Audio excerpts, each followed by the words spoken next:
Center.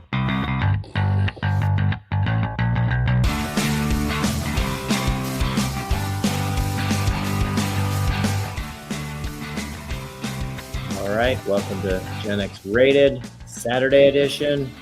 How we doing, guys? Oh, pretty good. Pretty good. It's above freezing, and yeah, life looks a little bit better. And the sun's shining. It's The pretty sun's awesome. shining. Gino, how about you? How are things in Ohio? Dude, I have a question for Bill.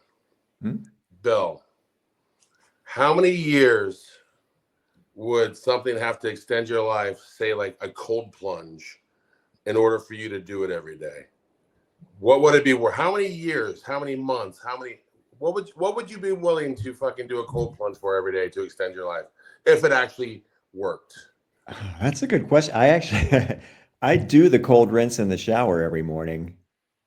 I Well, don't think that just gets you physically going though, right? I don't know if that extends your life, but it gets you it does. And it's supposed to be good for like anxiety and depression, and it gets all those chemicals going in your brain. But like 30 seconds, man, and I start to get an ice cream headache. But Ooh. So if it was to extend your life for like, I don't know, 5 years, would you jump in a cold plunge fucking tub every winter, every single day?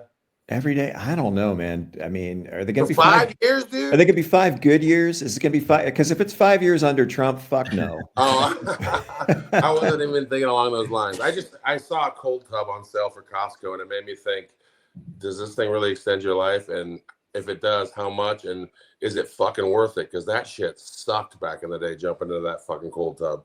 Oh man. Worst experiences of my NFL life was going in and just jumping in all that fucking ice water and then turning on the jets on that fucking tub, wearing a sweatshirt, freezing to death. It was horrible. So I was just curious. Okay, well, But what about when they had the big bins lined up outside, like right after after camp practices, when that is a different story, dude. You're Yeah. almost like fucking near death's door, and that's the thing that's gonna save you. It's so refreshing, and I was strictly talking about wintertime, dude, when you at least want to do that shit, but it might Oh yeah. help you out with immunity or whatever. Because Rob's been sick. He was sick last night, and I just wonder about these remedies and these gadgets and these cold tubs and the saunas and the hot to Yeah. cold, cold to hot. I know how it works for injury, but how does it work Mhm.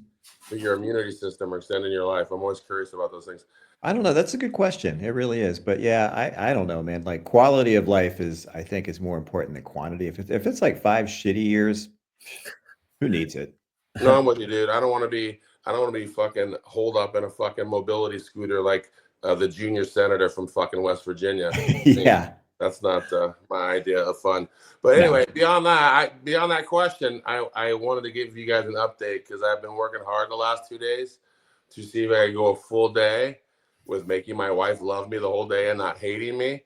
And yesterday I had to write down, made it to 4:46 Eastern time before I pissed her off. She was having a tech problem on her computer, trying to get her plane ticket to Albuquerque for my son.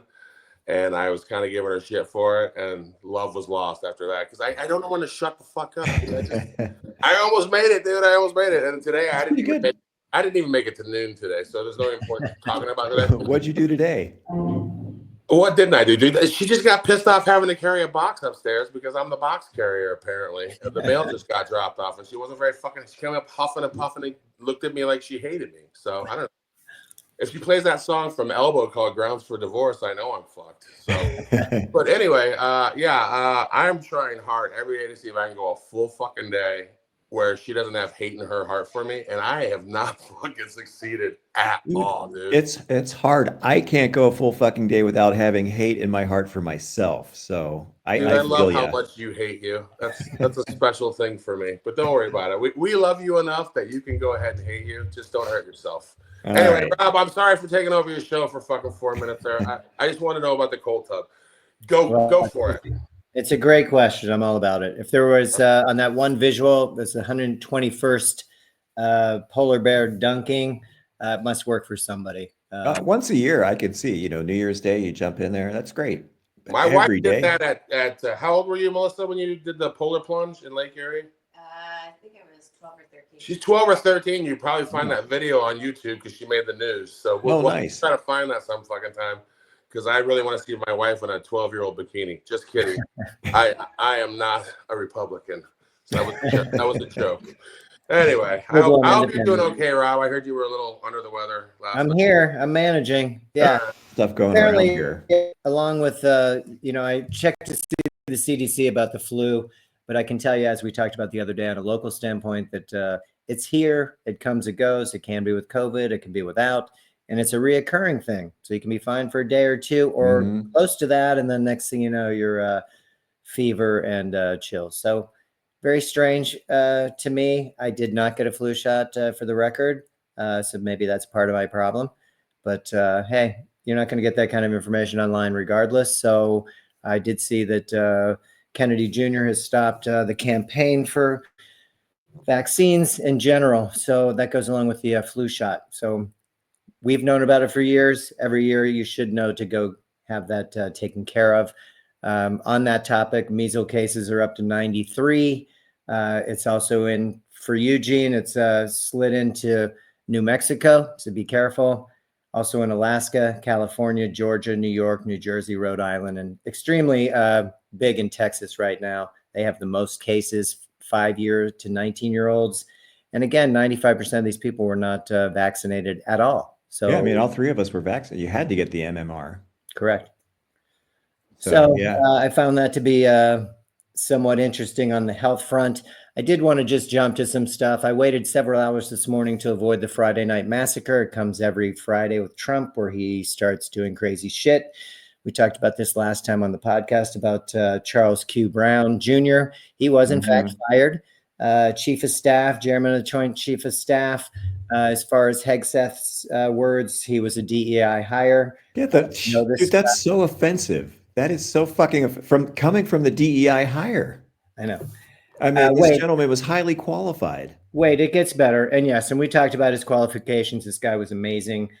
He fought for his country, flew a lot of missions, bombing raids, whatever. The guy was involved. He wasn't every other weekend type of soldier.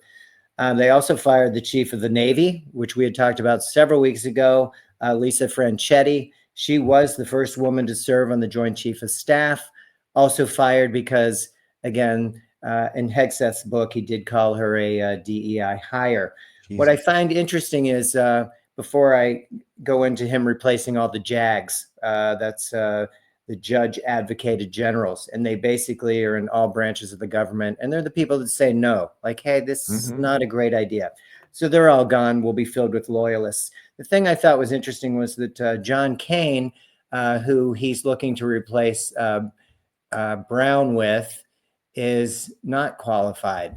So if you're looking for a DEI hire, it would be the guy that they're trying to bring in. Here's a picture of him here. His famous quote was to Trump. He said, "I love you, sir. I think you're great, sir. I will kill for you, sir." I would rather you die for him, okay? Not a just go ahead and die for him. Not a 4-star general. He looks like the most mediocre, average white guy in the world, and he looks like the kind of guy that would be a shitty neighbor. I do want to say, I'm not just calling him DEI because he looks like a dope and he's a white guy. In 1986, the Goldwater-Nichols Act had 3 qualifications to be a Joint Chief of Staff person. You had to serve as a vice chairman, you had to be a combat commander, or you had to be a service chief. He was none of these things, but the president can, give him a waiver based on national security type of thing. So here's your DEI hire. I can't wait to see the other dummies that get pulled into the fold. The best and the brightest. The Jag thing no way this guy was vetted. And any dude that would say to another dude, for no particular reason, I'd kill for you, chances are he's got a fucking dead girl live boy problem, or he's down under, on the down low, fucking, and married with fucking 7 kids. So the sleuths should start digging into this fucking guy's background, because random people don't go up to fucking people and go, I would kill for you. That's just a fucking, that's a tale. That's a sign. So and not a good one. He's not a good one at all. This dude's got skeletons in the closet. We just need to figure out what the fuck they are and get rid of him because he sounds like a psycho. And what kind of messages does it send to like the career military people who've devoted their, lives to this and risen through the ranks, and now all of a sudden you're just putting these randos who are completely unqualified in charge? I mean, what kind of message does that send? Well, it's a different service, and it is putting, the black enrollment is way down. Not interested. Brown people, not interested. I think they saw this stuff ahead of the curve. I have no idea the military culture because it's not in my background per se, but things have only gotten progressively worse. I do know that Obama had a whole office looking for, racism within the ranks type of thing. And that went away pretty quickly under Trump's first term. Oh, yeah. Think about it, man. The only people in this country that are breeding at an adequate rate to keep this country up are immigrants and brown people and non-white people. They're not going to join the military, and you don't want women in there. And apparently you're changing everybody's transgender passport back to their birth. So apparently Caitlyn Jenner is now Bruce Jenner again, dating whoever her chick is now a dude again, because that's what you guys want. That's what they voted for. They fucking voted for their own fucking passports to be changed back into male names. I mean, they voted for this shit. I don't feel sorry for those people. And we're going to circle back to that because there's something with the elections too, where we're going to talk a little bit about the town hall meetings that these Republicans are going home, be it Georgia, be it Wisconsin. And I think they're a little bit surprised by the turnout and the reaction that they're getting. In 2017, they had the same fucking problem, but those fucking assholes just quit showing up, and Americans being lazy as they are, just let it go. I think people are pretty. This time you're fucked. Yeah, that's not going to fly this time. I don't. I think Uncle Bill is absolutely right. I don't think this is something that's going to slide by. I don't think people are going to take this lightly. Just to close on some of this, the acting head of ICE, Caleb Vitello, was reassigned, basically demoted because he wasn't getting rid of enough immigrants fast enough. I think DHS said they deported 38,000 immigrants in the first month under Trump, whereas Biden was averaging about 57,000 a month. That idiot sent 500 agents to Chicago, and they found one person to deport. So, dude, here's the crazy thing. So under Stalin, his purges, because Stalin was a crazy motherfucker. He was right up there with Hitler. Probably ended up killing more people. Anyway, so he had... the forerunner to the KGB was the NKVD, and they would send out death squads, and every day they would get a list of people. And some of these guys got it into their heads like, hey, you know what? Let's overachieve. So they would just start picking random people to pump up their numbers. On the list, not on the list, doesn't matter. We're going to fucking shoot you. So this looks an awful lot like that. Well, I don't care if you're a citizen or not. We need to get our numbers up. So you're brown and your last name ends in a vowel, you're out. And I don't disagree with you. I just feel that there's a little bit of a difference now. Most of why those people aren't being deported is because we do have laws, and the local governments are standing up for these people. Yeah, I they're saw a big where part of the economy. Correct. They're part of the community. I mean, dude, it's just a piece of paper, right? If you're a law-abiding person here and you're working, you're paying your taxes. I mean, you've got your kids. Who gives a fuck? Yeah. I'm with you. Somebody does. Hey, you want to know a weird Stalin fact? What? Tied to Johnny Carson. I believe, and you can check this. I know, dude. I know random shit. I love it. Johnny Carson was in the military, and he was working communications and like spy communications or some shit. He was the first person to fucking hear over air that Stalin was dead. Really? Yeah. You can Google it. You know, again, before Google. You're a good source. I'll take your word for it. Liar. But I believe, since you brought up Stalin, I just had a weird Stalin fact that I believe Johnny Cash was the first person to hear over air that he was dead when he was in the military. Johnny Cash or Johnny Carson? Johnny Carson. Johnny Carson? Cash. No, Johnny Cash, right? Johnny Cash. Okay, yeah, I knew Johnny Cash was in the military. I said Johnny Carson? No, Johnny Cash. Johnny Cash. Nice. Johnny Carson. I'm sorry. I was just giving props to someone from Nebraska, probably. I don't know. My bad. Dude, I'm smoking. My wife, we went to the fucking dispensary today, and she bought me what? Brownie Scout. Brownie Scout. She handed me the heaviest one right before the show and said, "Smoke up, Johnny." And that's where Johnny Carson came Cash. from. It's Johnny Cash, though. It's Johnny. Okay. you ever see that picture of Johnny Cash sitting in a garden with a birthday cake stoned out of his gourd? Yes. Yes. Kind of Well, sitting when he Indian was eating style. it, you mean? It was all over his fucking face? Yes. Sitting Indian style? Yes, Yeah. yes. I did see that.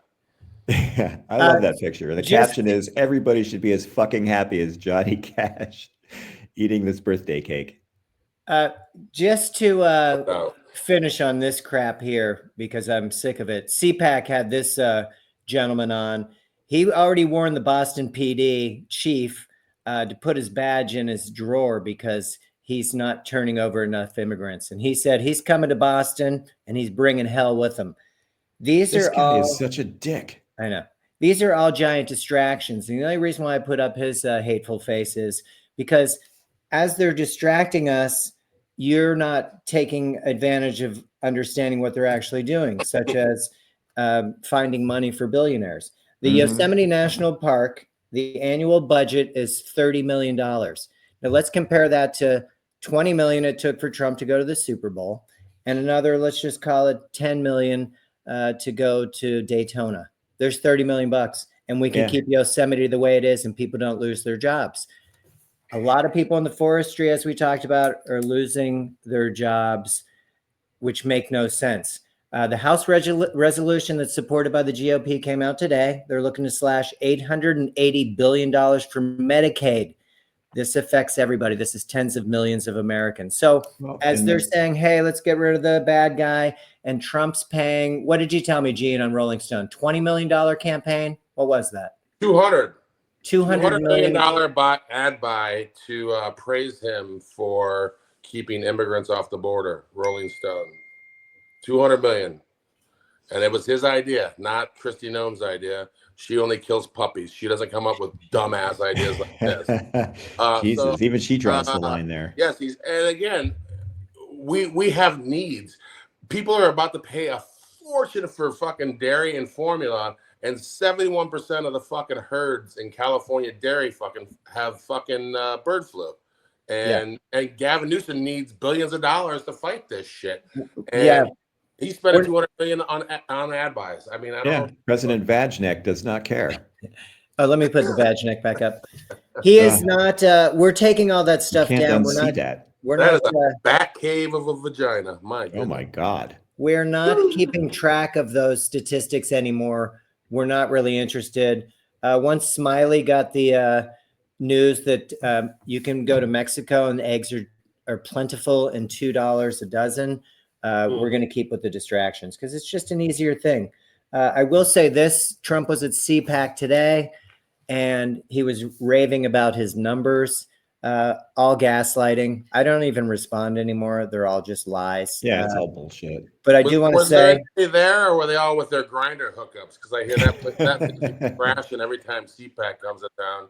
Grinder crashes. Absolutely Dude, correct. it's like the weirdest Nazi rally ever. I've ever seen. Just secretly fuck. Who knows? I don't know. Listen, I just want to finish, and we're going to move on to some other things. Trump's polls on the economy. He talks a great bit about himself, but on January 26th, his favorability was 4%. Was a plus 4%. It's taken him 30 days. He's underwater 8%. On handling of the economy.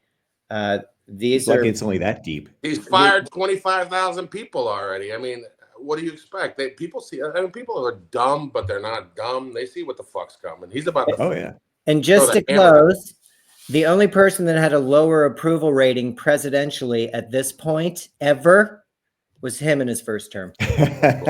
Number one. Not surprising. But we as strong, tough Democrats found a way to make sure he didn't fucking run again, right? Thank you, Merrick Garland. Yeah. Well, and Mitch McConnell, all you had to do was impeach him. And in fact, somebody wrote an article about it. McConnell, right? I mean, we expect Mitch McConnell to be Mitch McConnell. We didn't expect Merrick Garland to fucking. You know what? I had forgotten this though.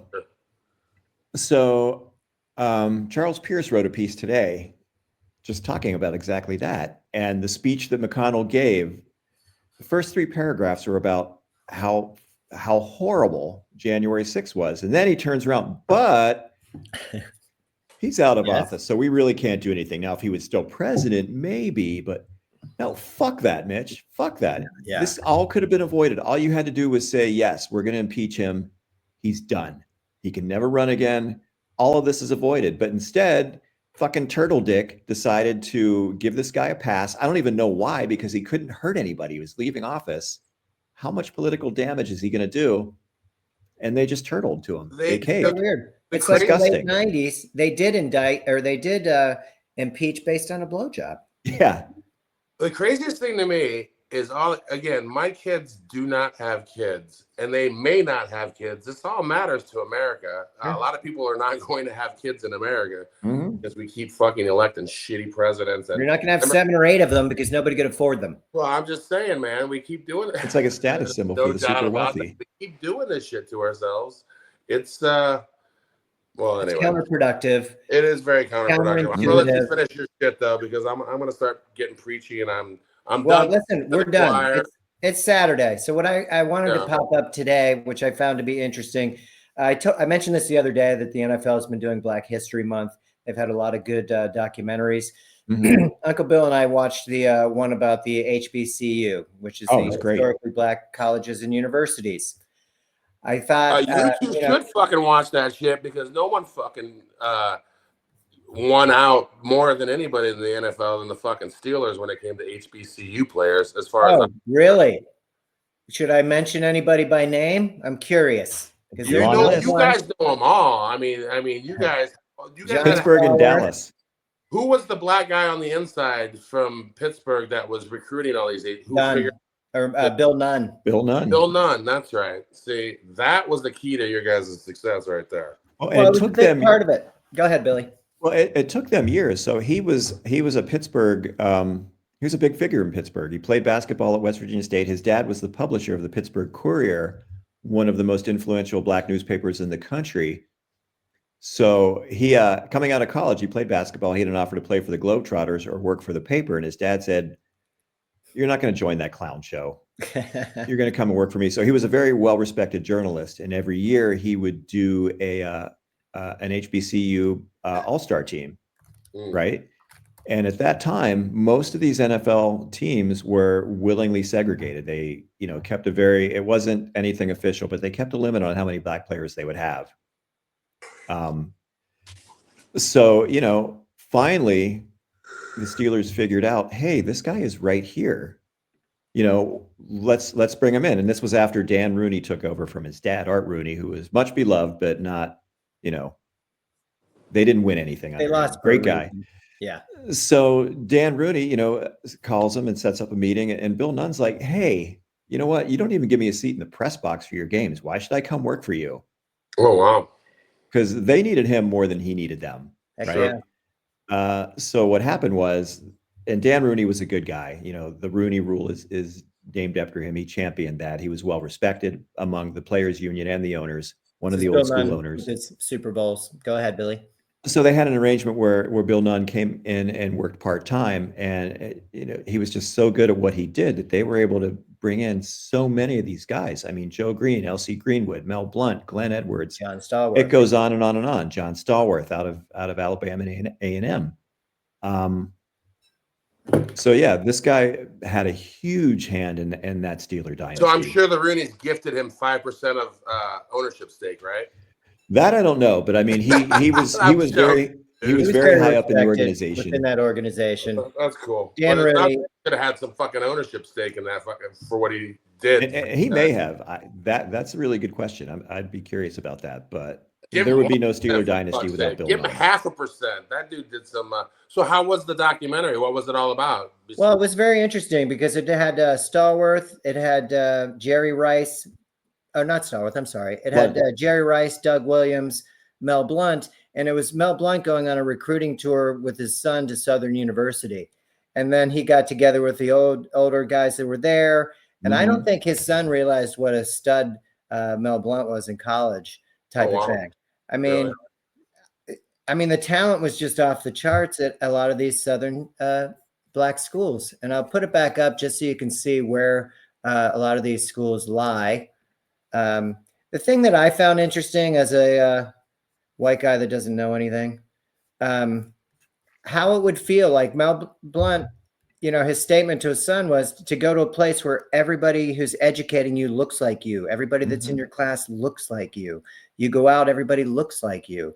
I mean, I can't relate, but I did find it heartwarming. I did find it, as a dad, I mean, he's given him all the options that he really can. I thought it was super cool, frankly. And I think they, it was just a community that was super tight. Yeah, I mean, Doug Williams went to Grambling, Mel Blount, Southern University, as we talked about, Jerry Rice, Mississippi Valley State, Stallworth, Alabama A&M, if anybody's heard of that. And the funny part with the Nunn thing was Nunn had all this tape on Stallworth, and the Steelers went down there and the tape disappeared. Well, yeah. So the day Stallworth ran for the Scouts, he was feeling under the weather. It was a rainy day, so he ran a pretty mediocre 40 time. Pedestrian. Yeah. So the other Scouts were like, "Okay, we're going to head out," and Bill Nunn stayed behind. He's like, "I'll catch up with you guys." He got the film, took it back to Pittsburgh. So this was the film of him in the bowl game, and you could really see what he could do aside from that 40. Oh, that's the shit you guys kidnapped that film and never gave it to other fucking teams. That's right. Draft him. Yes. Smart move, dude. That's a Belichick-esque move right there, for fuck's sake. Yeah. Nice And job. and John Stallworth went on. I mean, not only a Hall of Famer and a big time player, but he went on to become very successful in business. I think he ran an aerospace company that he developed, and I believe he's a minority owner now of the Steelers. He is, and all those hugely guys were successful. Dwight White, Stallworth, all these guys that went into business were successful. It was LC Greenwood, LC, yeah. So I thought it was pretty cool. Times. And I agree. Even coming into the NFL, I mean, these guys were studs, but it was an adjustment, right? I mean, you're coming out of a different culture. One thing that I did find interesting, well, I found several things interesting, but one thing I had no idea about that I wanted to put up was this guy here. It was called the Orangeburg Massacre. It was 2 years before, or 2 months, 2 years before Kent State and 2 months before MLK was killed. But this was at South Carolina State, and they came out and were against segregation at this bowling alley. So on day 3, the National Guard's there, the highway patrol are there. They start bringing the fire trucks, and one of the highway patrolmen felt threatened. So, of course, they start shooting into the crowd. They ended up killing 3 people, which I've never heard of this. I've heard of Kent State. Sure, there's songs written about Kent State, but nothing about these guys. And what they went through. Here's another visual of these guys. I mean, it looks pretty peaceful to me. These guys are dressed and just expressing their opinion. But then the final scene are these ones where you've got an all-star basketball player shot dead. 9 police officers were indicted. None of the charges stuck with them. The interesting part is that one of the protesters was the only one that actually was charged, if you can believe it. Cleveland Seller Jr., it's this gentleman here. He actually was convicted, but he fought for his right, obviously. He ended up getting a year, and I think he served 7 months literally in jail. He did go on to do some great things. He was a civil rights leader. And none of that stuff deterred him. But I just thought it was a really interesting story that I feel like I had a pretty good education. Never heard of this story before. Well, another one a lot of people haven't heard of. It happened 10 days before Kent State was Jackson State. Where Walter Payton went. Yeah, they were protesting. It was May 15th, your birthday. They were protesting 1970. They were protesting the incursion into Cambodia during the Vietnam War, and police opened fire shortly after midnight on the second day of the protest, and they killed 12 students were wounded, 2 were killed. Wow. And you don't hear about that. And it's just, dude, the history of this country, if people knew, or if people were even interested in knowing, they just don't. And that's the root of this whole problem in a lot of ways. Like, well, we don't want to upset our children and make them feel blameless. Dude, just admit it. Racism and slavery and segregation were fucking bullshit. let's just move on and be better. I mean, even Germany did that. You know, that next generation of Germans, and they still teach the Holocaust. Sure. That And our next politicians generation. think that they're helping, save the embarrassment or It saving was the an blame. embarrassment. I mean, slavery, are you kidding me? Of course it was an embarrassment, and everybody should feel bad, but let's move on and move forward. Sure. They won't admit it. Oh, you have those crackpot. It was a good thing. They learned a trade. Get the fuck out of here. And the protesting does make a difference, because I do want to say that within a short time afterwards, any segregated public places in South Carolina at that point were no longer segregated. So to me, this was 1968. Uncle Bill, you're pointing out from 1970.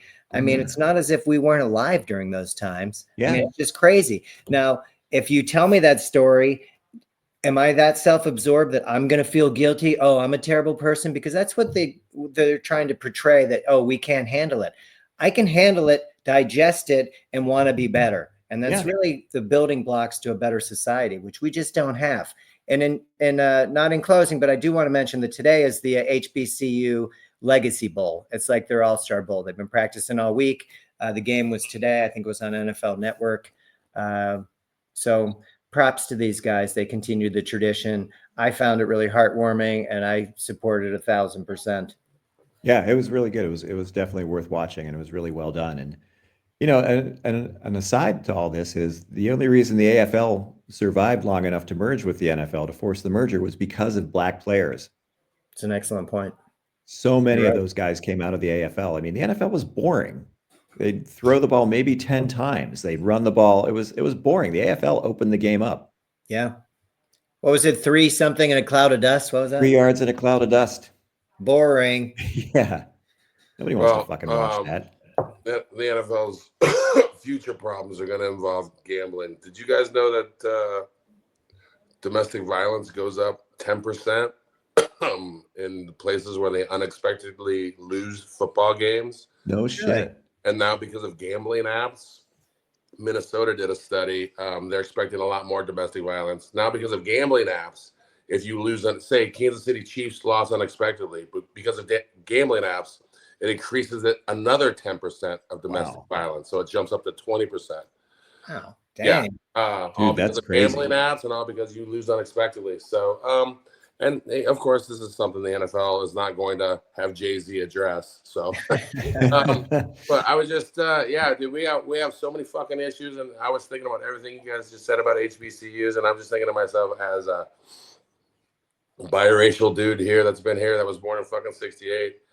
I don't, in our lifetimes, I don't see things ever being quite the same, because I don't fucking have trust in Americans. I don't give a fuck what color you are, because fucking 40% of Latinx voted for fucking Trump this last election. So it's not really about color or race. It really is about a fucking class war. So fucking the people in the class need to fucking all of us work together. But I don't trust Americans all that much anymore.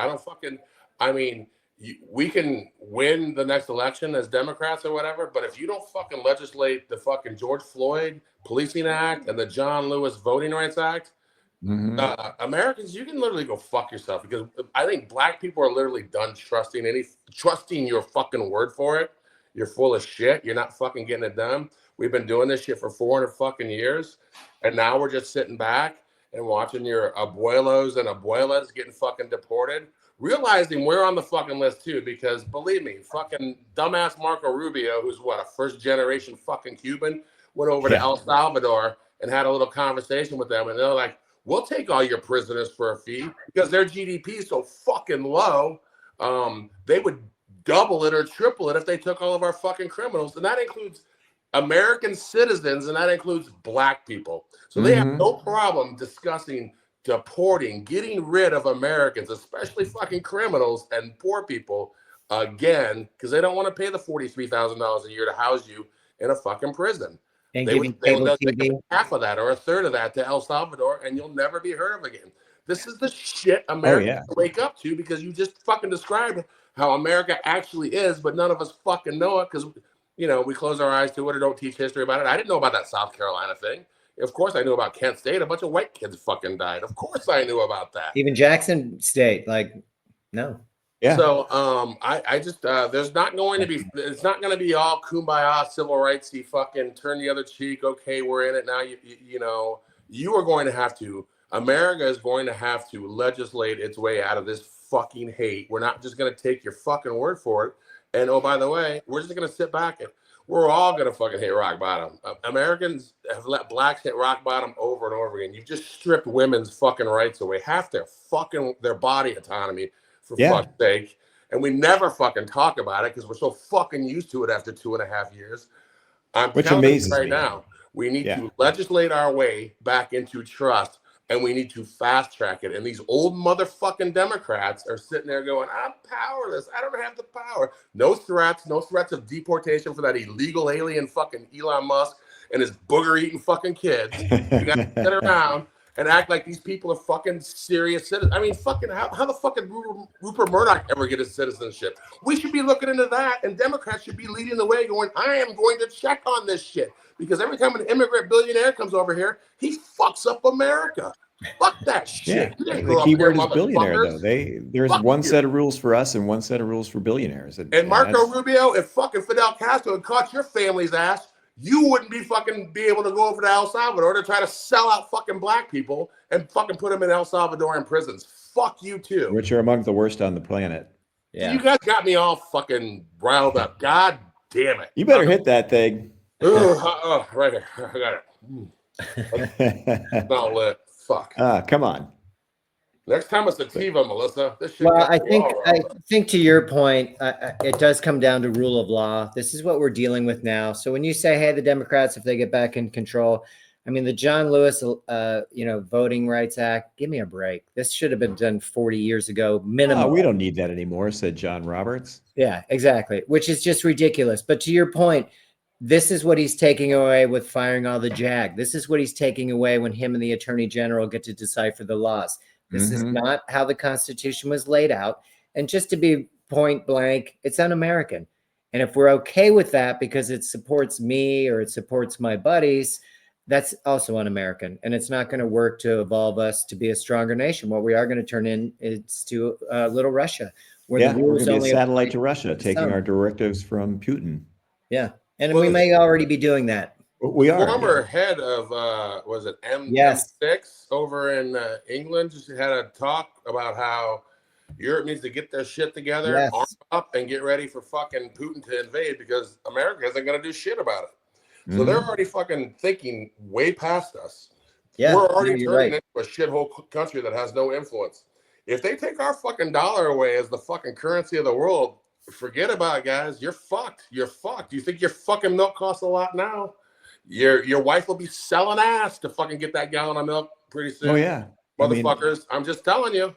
Look at some of those old pictures from from post World War I not Nazi Germany, but Germany, when hyperinflation was so high, dude. You needed a wheelbarrow full of cash to buy a loaf of bread. Yeah, because Catholic, and that you use that cash just to fucking throw in the wheelbarrow and burn to keep you exactly. fucking night because it was completely worthless. They gifted you a loaf of bread so they could burn some cash and stay warm for the fucking night. So this shit needs to be stopped now before it gets too deep. We need to stand up. And quite frankly, he didn't lower your prices, motherfuckers, instantaneously like he said he was going to do. He's not even trying to, frankly. No, dude, I have trouble believing. Again, that people actually fell for that. Like this man is a proven liar his whole life, his whole career. Dude, he is the living example of the Costanza rule. Well, it's not really a lie if you truly believe it.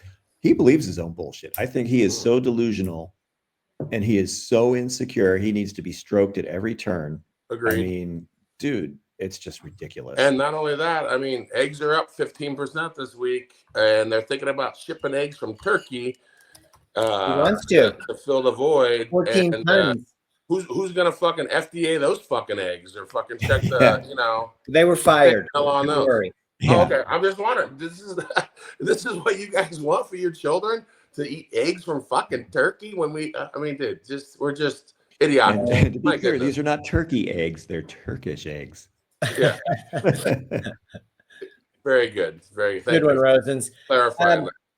Just to finish on the Black History Month, Trump had some African Americans to the White House. They wore their red hats. They jumped around in Jubilee. Oh my God. But at the same time, the USDA has suspended scholarships that have been around since 1890 and land grant universities. I want to say there's 20 on the list, all Black colleges. Of course. So while these guys were celebrating, Tennessee State, Tuskegee University, Prairie View, North Carolina A&T, Lincoln University, Kentucky State, Fort Valley State University, all these universities, the funding's being cut, and they're yucking it up like this is such a great thing as he's stabbing them all in the back. So to your point, Gene, it is not black or white. It is a matter of have and have not. We're all on the have not. And we got to just do better staying focused on what's going on and what they're literally trying to take from us, not just the everything. I did see Kodak Black at the White House, but I did see him 2 days before having a mental health crisis, sitting with $1 million worth of bling in the middle of the street, eating fucking fried chicken, to the point where Kanye West wanted to take a private jet and save him. So if this is the people they're inviting to the White House, I mean, you're not fooling anybody with it. You're just putting faces, you know. We still know you didn't fucking pick any black people for your fucking cabinet. We still know you have the most white.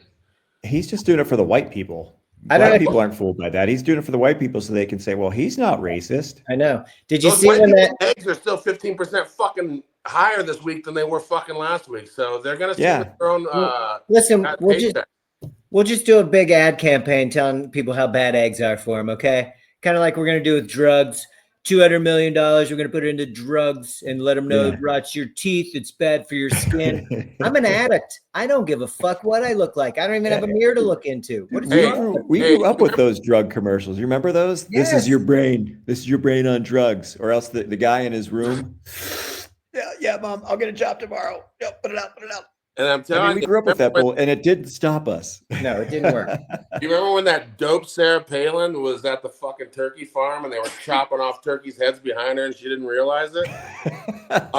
That's gonna be a good job in America someday if we're not fucking careful. I'm just telling you right now. It's we're getting to that fucking point where he's firing every fucking buddy. What are we gonna do? Yeah. And who's gonna buy the stuff? Yeah, so, nobody. Ain't nobody buying anything on the 28th. We're looking at a deep recession, is what I'm saying. Absolutely. I mean, look at the market already. It was down 800 points the other day. People aren't fools, and by that I mean companies. They're going to start taking their money out of their own companies. These CEOs, they'll be fine. I don't want anybody to worry about them. It's the dummies that invested in Truth Social and anything else that Trump touches that you're going to be in the shitter if you have any money left at all.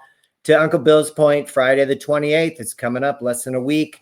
No purchases on the 28th. No gas. This is just the beginning, because after that, we're going to start picking dates where specific companies are singled out. We're going to start canceling Amazon fucking memberships. Amen. Yeah, I'm going to do that. You're going to have to pick and choose which companies you are going to have to literally give your money to, and you're going to have to start boycotting it. One Tom Hartman said for like 20 years, who I listen to religiously, boycotts don't work. But in this case, it will. I think they do, because money. Yeah, you hit them where it hurts.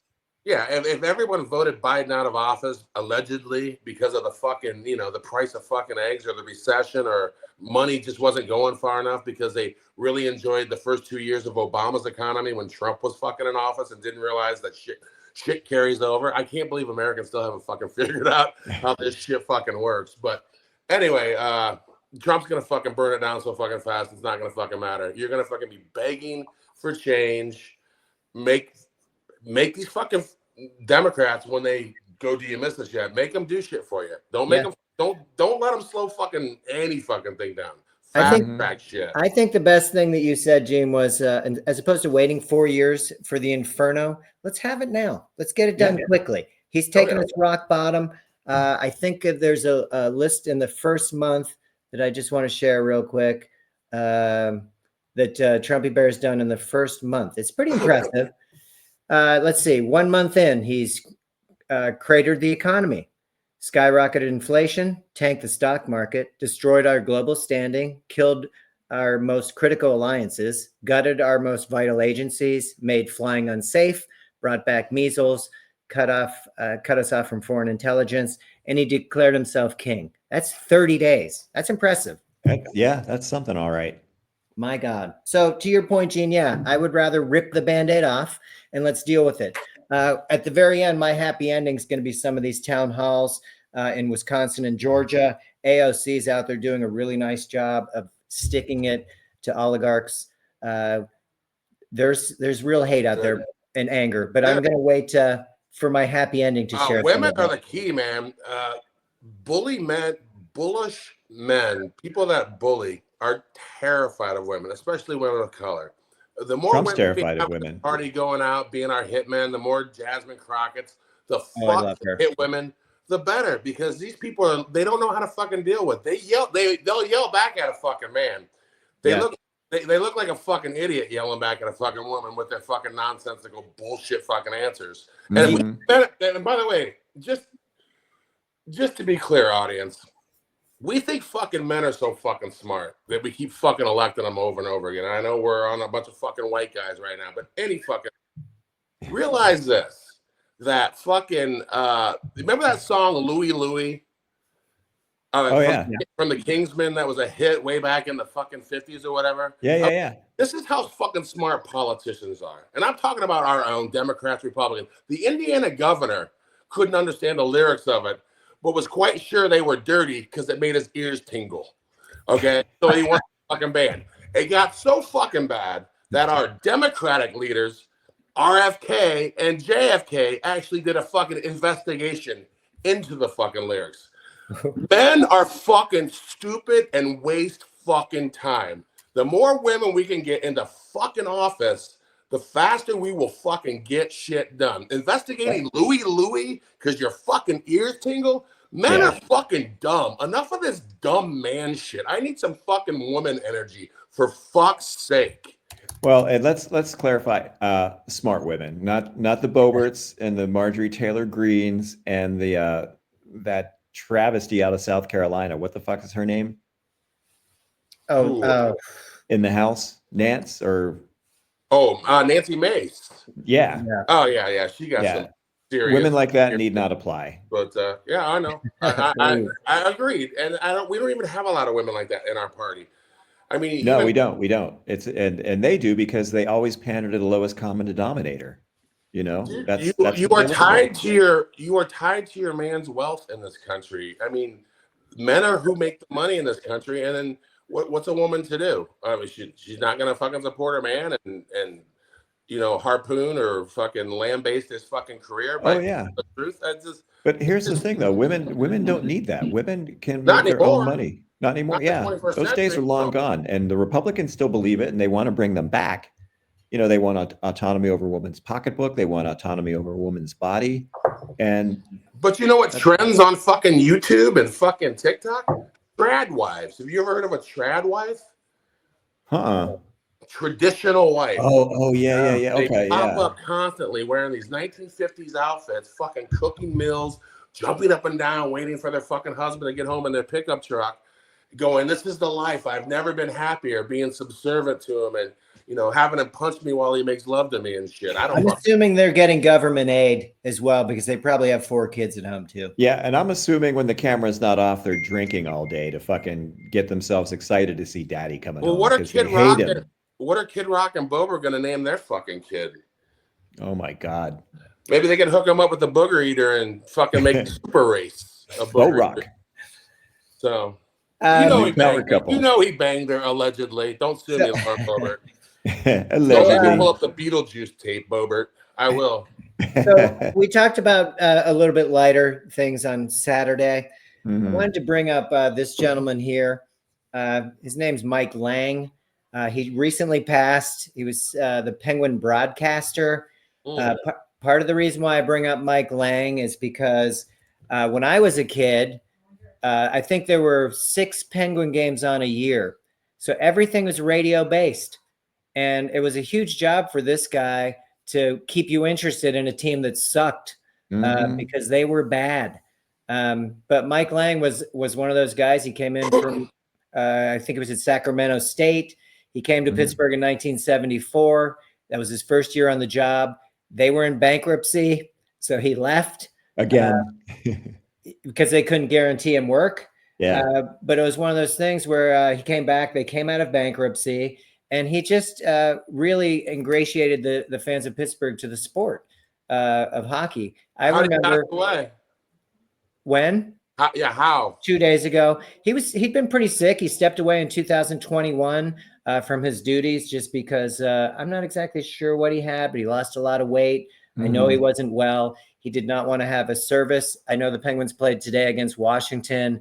They had a huge moment for him, the press box with his mic and his typical flowers that he had. But he didn't want that kind of public display. Just an outstanding person. He was one of the guys that was really tight with Crosby. I mean, the thing that changed for the Penguins with him and where they started to get some TV was this guy here, which was Mario Lemieux. I mean, Lemieux came in. He was a difference maker. But even to his final days, you could see Mike Lang in the Penguin locker room hanging out with Malkin or sitting with Sid Crosby and just, shooting the shit. There was a lot of respect there. And I think they gave him a lot of credit for keeping the fan base growing because, again, they were so bad. Oh, my God, yeah. And the way he would call a game, and, he was known for his catchphrases, right? His goal calls. And, I mean, you can look them up. I can't do them justice, but they were just really incredible. He was really well known for that. But he knew the game. He knew the game really well. He could do, and hockey is a hard game to play by play. He didn't play hockey himself. He did not. Well. He was a California guy. Yeah, and the story was that at Sacramento State, he would do the penalty box, right? So he would do those games as a part-time job while he was at school. And then the announcer for whatever the Sacramento college team wanted more money, and they were like, "This is college hockey." Like, they're like, "Hey, kid in the box, come on up." Well, I tell you what, he must have been something to get fucking Bill to stop taking his magazine, nutting upstairs and making models. Listen to a game. He must have been very knowledgeable and very entertaining to keep Bill's attention. Anyway, hugely entertaining. No, he kept the attention of his city. Now I'm going to see. I don't know if you can't hear this. I'm going to stop playing it, but I have a couple of his calls. They're really short, but just so you get kind of an idea of the enthusiasm of what he brought. So let me see if you can pick it up on mic here real quick.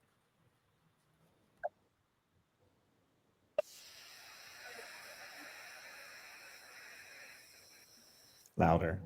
I don't know if I can get it louder.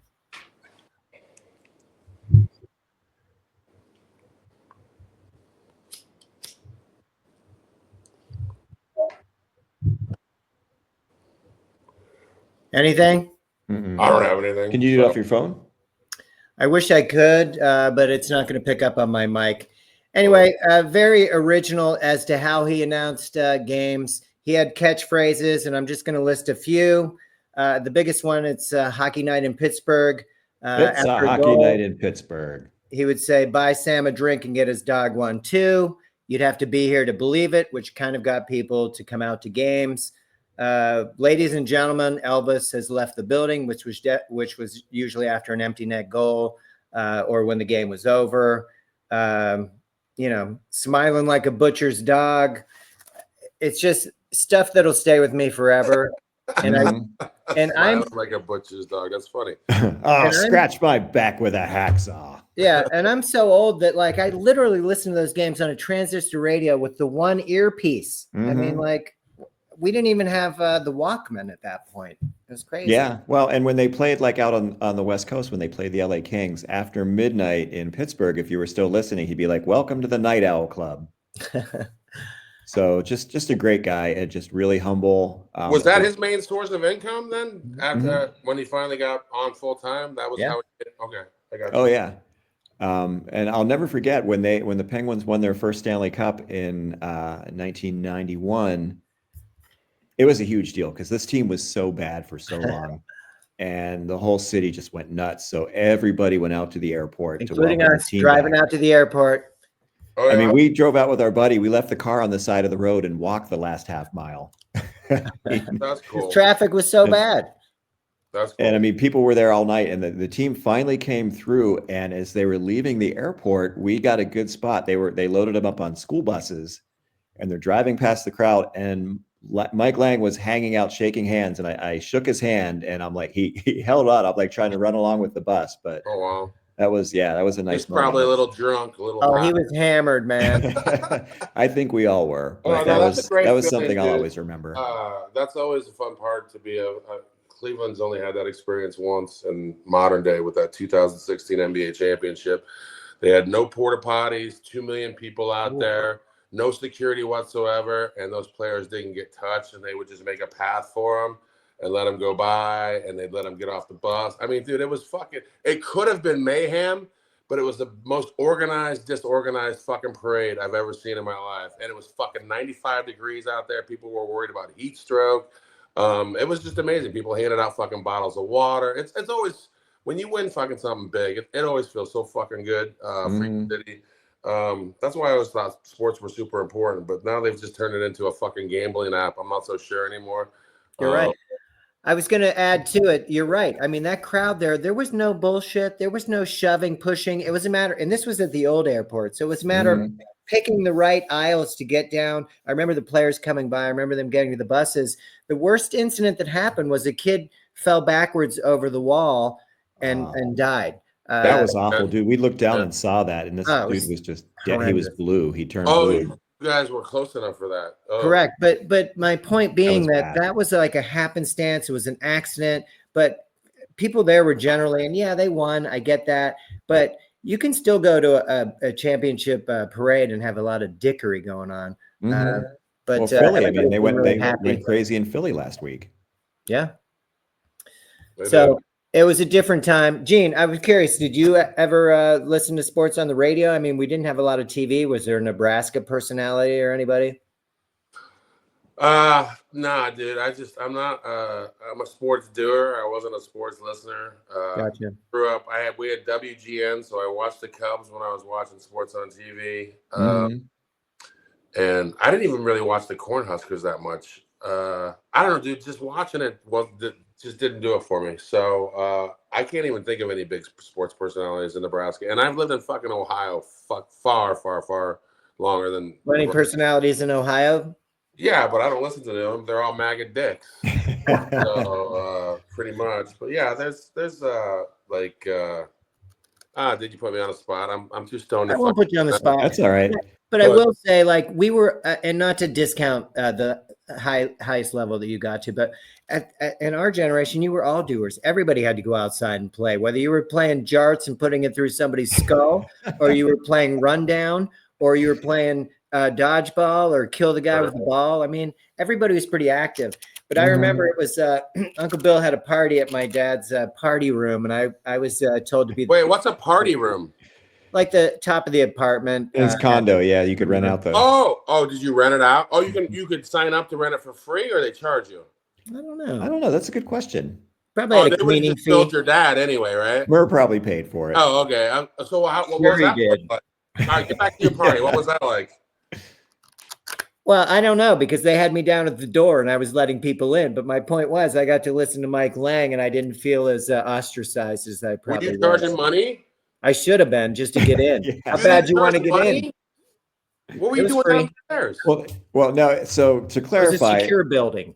I wasn't very cool at the time, so it was like my bar mitzvah party. So it was like family and friends, and my friends that came from school were like disappointed because there was no alcohol there. And I mean, you're like 12 years old, and I didn't have any connect. So yeah. See, and if he was up so cool later in life, dude, I just don't get it. You were just such a nerdy kid. he was a delayed starter. Oh, okay. Late bloomer. Here's the thing. If roles were reversed, I mean, he was 12. That means I was like 8. I could have been charging and giving out dad's little airplane bottles, right? Were you a chubby 8 or were you a skinny 8? I think I was probably chubby for sure. Oh, okay. Yeah, maybe. Doesn't mean they wouldn't have We bought both liquor went through from me. Oh, that phase. Isn't it crazy that all three of us went through like a chubby phase, and I just kept mine because I look good. Whatever. So Yeah, it only took you to the Super Bowl. I wish my chubby face took me. that was like 40 fucking years ago. I can now lose that weight from my knees. It So wasn't 40 years ago. Hey, speaking of what, did you guys hear sports? Since we're doing sports and baseball, the Yankees are going to be allowed to have beards now. I saw that. How do you guys feel about that? I think I'm all it's for the it, most man. ridiculous thing I've heard yet, because now they have to hire somebody to check the trimming, make sure it's What? legal. Are you Jesus. serious? How are you going to distinguish whether it's finally coiffed or not? Oh, That's I don't know. insane. I just thought they did it because they were tired of athletes not playing for the fucking Yankees because they Yeah. like shaving their fucking beards and shit. So Well, I think was it Stephen Smith said it best. They got pasted in this last World Series. They haven't won a World Series or been in it since 2009. Yeah. Wear what you want, Yankees. You stink. yeah, I mean, the Reds had that too back in the 70s, the big red machine. No Yeah. mustaches, no facial hair, short, haircuts. And then you'd see the Pirates of that same era. And the Pirates were just like, they were fun, man. They looked like a gang of pirates. Those guys, first of all, they had more black players and Latin players, and they wore whatever they wanted to. And they were just, dude, why would you root for the Reds when you could root for the Pirates? It's true. And they made George Foster look like a simp in it without any facial hair. Yeah, they did. well, they Not can all good. wear beards now. That's good luck No, to you. beards Not within reason, Gene. Beards within reason. Who decides what's within reason? Go Guardians. The new guy. Guardians are winning this year anyway. So You we're think? gonna win. Yeah. Well, I don't. No. I think Bill Nye, the science guy, predicted that the Guardians were gonna take it all this year. So Okay. they should have I a would good like to see squad. that. As a Pittsburgh native, I would like to see Cleveland have some success. We're Well, overdue. We could use a really good NBA run, and I'm talking get to the Yeah. fucking finals. We could use a really good baseball run. Football's a lost fucking cause. Myles Garrett wants out. We don't have a quarterback. It's just a clusterfuck. They're moving to Brook Park. We're going to be the Brook Park Browns. Look at that dude smoking a cigarette. This is why Dave Parker. Dave Parker's the reason I started following. I didn't even know Pittsburgh had a fucking team until We Are Family showed up. So. Well, and that's Dave Parker, obviously, and then behind him, I think that's Grant Jackson, Mhm. if I'm not mistaken. What are those fucking hats, man? I don't Sucking even on a lung dart. Those hats you're wearing though. What the fuck are those things called? They were They were like hats at the pillbox time. hats or something. They're funny shaped. I don't mean, get it. take a look at Parker's locker. Now you can see that hat on there. That number 8 is Willie Stargell. I mean, Yeah. these guys were just cool. I Yeah. mean, They there's were. no other way of putting it. They were the How were they first. treated, by the way, in Pittsburgh, which can be a little Well, racist at times? Yeah, see, that's interesting because they in 1971, a year they won the World Series, they were the first team to field an all-black lineup. yep. And Pittsburgh at that time was kind of racist. And so the Mhm. Pirates never really drew that well. The attendance was Oh, wow. always kind of sketchy. Like, dude, you could go to the stadium and like for $3 Get in. get a general admission seat and sit in the good seats. Uncle Bill, I don't know if you can read this T-shirt that Parker's wearing, but try Oh it. yeah. That was great. If you hear any noise, it's just me and the boys bopping. They were super cool. One thing that was very embarrassing to me was they essentially had Dave Parker battery night. He was in right field, and they were throwing D batteries. He was the first $1 million, ball player, and they treated him like shit at They did, times. yeah. They did learn to respect him. He will go into the Hall of Fame as a Pittsburgh Pirate, as he should. That was a group of people that I felt changed the sport, and I think Clemente started that whole thing. Yeah. Sure. So Guys like Clemente and Stargell and Sanguian. yeah, the So how Latin good is still around? Pittsburgh going to be this year then? terrible. They're always Terrible again. You know what? Their payroll last year when they were terrible was $85 million. Their payroll this year is $65 million. Their owner should have the team taken from him. They have the best starting rotation in baseball. They got gifted with the best pitcher in baseball. Listen, you fail enough, you get the number 1 pick. And it was a repeatedly. no-brainer. Yeah, This and dude they named, don't have a guy that can hit the ball. He has a no lick. interest in spending and winning, huh? No, and you get paid anyway. Why is he not putting it back into the club? He's getting his check anyway. Ownership's terrible. Who owns it? Who owns them? It's a guy named Bob Nutting whose family owns newspapers, right? Yeah, Yeah. And I think they own a resort. Do they own Seven Springs Resort too? I think so. Did they own Yeah. the magazine Nunn? In your eye. No, but they had an interest in stuffing. Well, yeah, terrible owners. Terrible owners are what they are. United win championships. Cleveland knows all about that shit. So Well, there Yeah, should be a rule that you have to spend a certain amount when you're guaranteed so much income. Baseball, I mean, they revenue share. They're getting all this cash. How are they you don't not? have a they don't have a baseball. They don't have a cap, do they? Or No, No. but if But you're they have a floor. yeah, but if you're a Yankee or a Dodger or fill in the blank, you pay a tax over so much money, and they don't care because they're winning. Well, and that tax gets distributed to the teams that don't spend. So the Pirates are like, hey, we're not going to spend. We're only going to save money on the payroll. We're going to collect. We're going to get paid because we don't spend, which is This is a just win-win. the dumbest thing ever. Dude, The fans billionaires are deserve fucking better. weasels. I mean, even the sports. What They wasn't are. it fucking Kroenke from the fucking Rams that didn't want Yes. to pay his fucking debt or some shit? Oh, that He fucking guy. What a douchebag. Only the worst people. Nobody, and that's another thing I think the Democrats have to understand is, dude, there's no such thing as a fucking good billionaire right now in our book. We can't even fucking deal with that shit. Fuck all this billionaire bullshit and your donor base, because they can't vote for you fucking millions of fucking times, and we can. I mean, that's your fucking choice. So You're absolutely right. I'm sorry to be a Debbie Downer. So I'm gonna hit Bill with a fucking trivia question. Uh-oh. Bill, and only Bill, not you, Rob. Bill, how did the Ramones get their name? Oh. And I'll help you out. Dee Dee Ramone was the one who fucking came up with the idea. Huh. I don't know. All right. Paul McCartney used to run around, and his alias was Ramone, and they all caught wind of it, and they're like, "We got to make our name the Ramones," and that's how they became the Ramones, because of Paul McCartney's alias. Dude, that's awesome. Yeah. Stupid trivia that I found out today that I wanted to share with everybody because I just fucking felt like it, and I was a Debbie Downer like fucking 45 seconds ago, so I thought I'd throw that out there and lift us back up.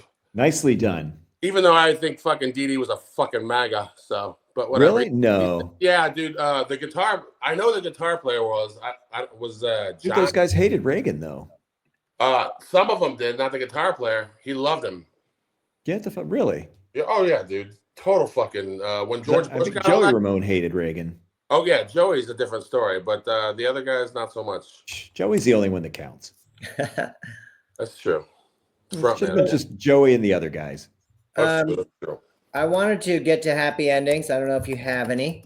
I was only going to save this for later, which was the fact that a lot of these Republican politicians are going back to their home states, and they're a little bit surprised as to the turnout they're getting from their own constituents. To me, it's been extremely positive. They're getting booed. They're getting basically called out at every turn. When they mention Musk or Trump's name, again, they're getting booed and harassed. They're not really sure how to handle it, to the point where their press secretaries have to go out to the overflow crowd and try and explain to them, hey, we're going to do our best. And people are screaming, hey, you're taking our Social Security and you're taking it away. We've paid in. We want our funds back. Same thing happened in Wisconsin, to the point where the guy wouldn't show up on CNN because he was so rattled by people coming out. And the best one I saw in Georgia, and this was a Democratic House member, and I'm not sure what his name was, but one of his constituents stood up and said, hey, I was so proud to see at the front lines pushing back against this bullshit lawless president. He said, that John Lewis would have gotten arrested. And he said, if you lay yourself down, I'll join you. Mm-hmm. I will join you and get arrested too. And then the people in the crowd started standing up, and they were all in support of it. Because that's a message. That's a fucking nationwide message. That's what we need. How our fucking zeitgeist is right now. You go out and fucking make some good trouble, politician, and prove to me you want this fucking job for me in the working class, and I'm right there fucking with you. But I ain't going out this time, and the black community ain't going out. No. We're not going to go rush out there and get our asses kicked for you when you're fucking doing nothing and going, I'm powerless. And to your point, this was a black politician, and these were white people in the audience. The guy that stood up was a white musician, and he said, I'll be first in line to be arrested next to you. And that's what it's going to take, like the kicker, like the punter for the Vikings, who also has been on CNN and still comparing this to the Nazi takeover. I mean, he has a history background. He's not talking out of his hat, and there are way too many similarities when you start stripping the military, stripping the government, and putting in the yes people. You're going to have a problem. But I will say this: I think people are showing up, and I think it's going to make a difference. As we've talked about on this pod from day one, we have to gather together. We have to remain calm and stay focused on the issue. And everybody's pushing in the same direction. We will make a giant difference, but we got to get there fast. Yeah. Remember, find your flock, make noise, shit on fascists, right? Yeah, and don't be afraid. Oh, it's always right here. It's always right here. Thank you. Right, but anyway, go ahead, Bill, with your happy ending. My happy ending is finding out from your trivia question how the Ramones got their name. I love that. That was pretty awesome. Fair enough. Then my happy ending is, well, one sad ending. I had a friend get well soon, Drennan, that just got hit. She was skiing in Breckenridge and got smoked by a 17-year-old when she was getting private ski lessons. Broke her arm. She's our age. You know, that shit hurts when you're fucking our age. Get well. A happy ending? No, I said I'm going to start with that one. Get well. I'm just telling her get well. And you guys know Keith Sims, my college and NFL teammate, just had back surgery the other day. His left leg was completely numb for years. Oh, damn. And they did some surgery where they changed the shape of where his nerve sits. They changed it from an oval shape to a bell shape or something to relieve some sort of pressure. First time in like 20 years, his leg isn't completely numb. He's walking around feeling good. My happy for him, he's finally getting some relief because that dude got real fucking banged up in the NFL. He's got 2 new knees. He's probably going to need hips someday. He just had this back surgery. The NFL is no joke, and we keep paying the fucking price, even 25 years after the fact. So, as Godspeed to you, Keith. Get healthy, and I'm glad you are out of pain in that way. Awesome. Oh, that's fantastic, and that has to be your happy ending, I'm guessing. Yes. All right. Well, and just to put a name with a face. There he is. His muscles don't look like that anymore, though. He's wearing your number. And he's got a beard now. He looks good with a beard. He should have gone with a beard the whole time. Really? Yeah, he looks really good fucking with a beard now. But he's doing well. He just sent a video. He was walking around the hospital in his gown. Probably his ass was hanging out a little bit. And it was just like, I can see. Because anytime he stood up, his whole left leg would just fucking go completely fucking numb. How could you even manage to walk? You must be like learning to walk on a single leg. And he's got 2 fucking knee replacements to boot, you know? Damn. Football beats you up, man. O-line is no joke. People got to understand. You hit every single fucking play. He was a starter for like 11 years. I was a starter for like 5 fucking years. Big fucking difference. He took twice the fucking punishment I did on his fucking body. He's beat the fuck up. So. Oh yeah. So he's getting better, but that's good. Thank God for modern medicine, Rob. I know your wife, as an orthopedic surgeon, is constantly up. I can't even imagine what it was like when she first saw me for my knee like 20 some years ago compared to all the shit she knows today and all the techniques that I've trained. Take a look at it. Yeah, I'm afraid she's gonna pull a needle out and give me a shot.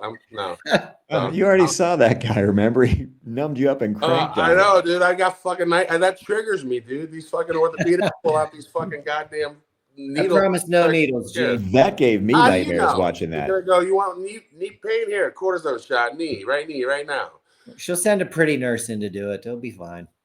You hear that, Melissa? I get a pretty nurse. If she's Polynesian, I'm in, because that drives me crazy. I'll hold your hand, Gene. I got a thing for Polynesian chicks right now. I'm going through a phase. I don't know what it is.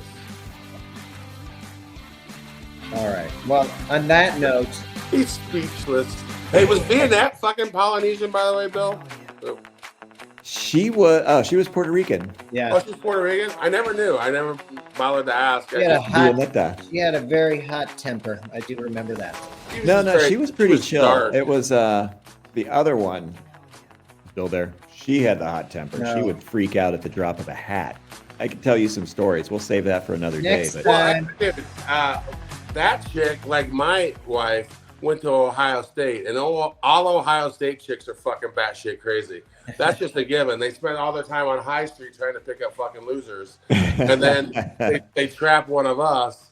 You got out of the trap. See, now she's pissed at me again. I'm never gonna go 24 hours without that. I was looking over my shoulder for a while. I mean, I had to take Ironhead with me that one time, and he's like, "You're afraid of that little girl?" I'm like, dude, you have no idea. Yeah, because you were really taking a witness just in case. Well, she either killed you or you had to defend yourself like somehow and grab her and throw her away because she was pretty angry at you. If you hadn't spent so much time practicing nutting with Nunn, you wouldn't be so good at making love, and these girls wouldn't go psycho on you when you try to break up with them. I mean, there you go. Dude, she was nuts. She It's was. just I huge, mean, man. you were there for a lot of that. You witnessed a lot of her antics. it's your sex skills. Don't All ever right. get On near that Bober, note, man. Forget about it. That's why I keep my Oh, light under a basket. We're now. enjoying ourselves, Rob, but I get it. I'll see you Tuesday, fucker. All right. All Have a right. great rest of your day. Try and make producer Mel happy, please. Yeah, be nice to Mel. She's awesome. All day Sunday. I'm not gonna piss her off once. Watch. All right. Tuesday I want a with full good news. report on Tuesday. Full report. I promise. All right. I'll see you See you, guys. fellas. Bye.